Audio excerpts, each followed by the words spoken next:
Here I'm given the graph of a quadratic function.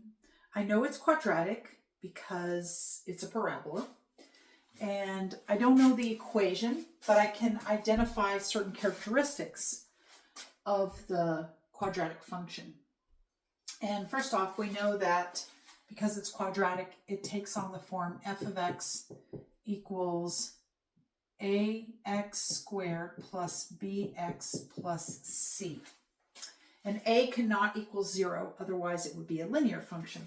All right, so we want to determine, first of all, what is the sign of A? A is our leading coefficient, and because this parabola opens down, we know that A must be negative.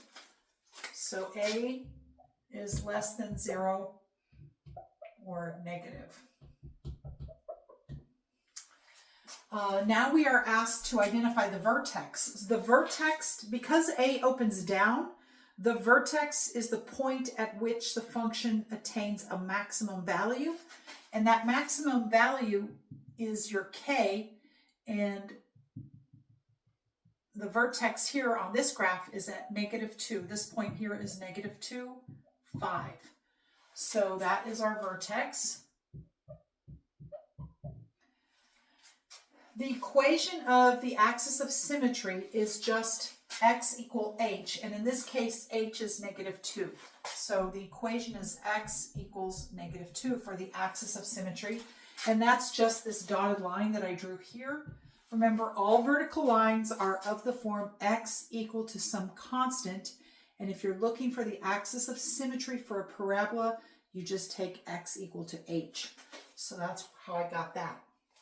Now we are asked to find the intervals where f is increasing. So remember, to determine where a function is increasing, we are looking for an interval that that's part of the x-axis. And we go from left to right. So we're starting here at -infinity. And notice that the function goes down infinitely, but it also goes out infinitely in the negative direction. So the function, as we travel, is increasing as we go from left to right. It's increasing. And the moment that it stops increasing and starts decreasing is right at the vertex. And that's true for all quadratic functions. The vertex is the point of change when you go from increasing to decreasing, or vice versa, decreasing to increasing, depending on the orientation of your parabola. So as we get to this point, we start decreasing. So when we ask the question where f is increasing, we would say from -infinity up until we get to this point. Now, don't say 5, because that's the height. We are always asking where for x values. So that would be from -infinity to the axis of symmetry, which is -2. So it's increasing from -infinity to -2. And we always, when we're asking the question increasing or decreasing, we're always using open intervals. All right, you can't talk about it increasing or decreasing at a point when it's changing direction. So always use open intervals. Now the decreasing part is, again, from here to infinity is where the function is decreasing, because you go from left to right and you can see it's going down forever and out this direction forever. So it's from -2 to infinity, it's decreasing.